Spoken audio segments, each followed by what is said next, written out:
কারো বাড়িতে নিমন্ত্রণ থাকলে খুব ইরিটেটিং লাগে গো। মানে তুমি খাইতে বসবা, গোটা ফ্যামিলি দেখবা তোমার দিকে তাকায় আছে। মনে মনে ইচ্ছা থাকলেও অনেক সময় অনেক খাবার চাওয়া যায় না অন্যের বাড়িতে। হ্যাঁ, নিজের বাড়িতে থাকলে ধরো তুমি 3 পিস চিকেন আরো চাইনি, তা কিন্তু অন্যের বাড়িতে কেন জানি বলা যায় না। নিজের বাড়িতে তো আমি রীতিমতন অর্ডার মারি, অ্যাজ ইফ হোটেলে আসছি, যেটা খাবো ওইটা বানাই দাও। কিন্তু অন্য কারোর বাড়িতে গেলে আমাকে যদি বলে যে আলু সিদ্ধ দিয়ে খাবি, আমি একটা ভাব করি যে আলু সিদ্ধ হইলে তো আমার হয়ে যায়, আর তো কিছু লাগেই না আমার।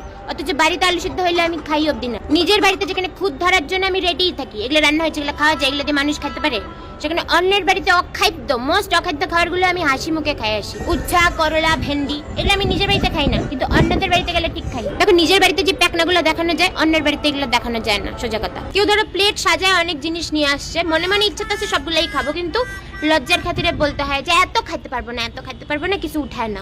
আমাকে শরম লাগে। আমার তো অনেক সময় ভয়ই লাগে অন্যের বাড়িতে খাবার চাইতে, না জানি আবার কি মনে করবে। অনেকে আবার অপশন দেয়, এইটা খাবি না এইটা, পায়েস খাবি না রসগোল্লা, কেন তোমাকে বাড়িতে 2টা বাটি নাই? আমি তো অনেক সময় পেট না ভরলেও বলে দিই বাবা বেশি খাওয়া হয়ে গেছে।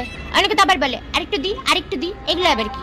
দিয়ে দিবা, আমি 2-3 বার মানা করবো তাই বলে কি তুমি দিবা না? তুমি দিয়ে দিবা, জোর করে দিবা। অনেকে আবার জিজ্ঞেস করে খাবি, এটা খাবি, কেন খাবো না? কিন্তু ওদের জিজ্ঞেস করার ধরন দেখে আমার মনে হয় যে থাকা বাবা আমি বাইরের থেকে নিজেই কিনে খাই নিবো। তুমি খাবার খাচ্ছ, হঠাৎ করে একটা বাচ্চা এসে থাবা মেরে তোমার প্লেট থেকে খাবার উঠায় নিবে, তুমি কিছু বলতে পারবে না। তারপর তোমার জামা কাপড়ের মধ্যে মুছে দিবে নোংরা হাত। তারপর যদি বাড়িতে কুকুর থাকে, দেখবা ঠিক খাইতে বসার সময় প্লেটের 4-5 দিক দিয়ে লাফালাফি করতেছে, 2-4টা লোমও উঠতেছে, তাও তোমাকে সচিন টেন্ডুলকারের ছেলের মতন হাসতে লাগবে জোর করে। অনেকে আবার বলে আমরা তো দুধ চা খাই না, লাল চাই খাই, তুই কি লাল চা খাবি? না, তুই দুধ চা খাইলে তোকে বানায় দিব, এমন ভাবে অপশন দেয়। তখন আর কিভাবে বলি মুখ ফুটে যে আমি দুধ চা খাবো?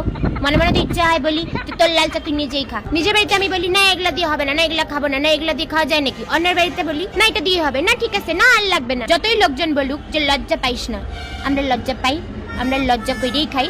লজ্জা করে খাইতে গিয়ে আমাদের পেট ভরে না।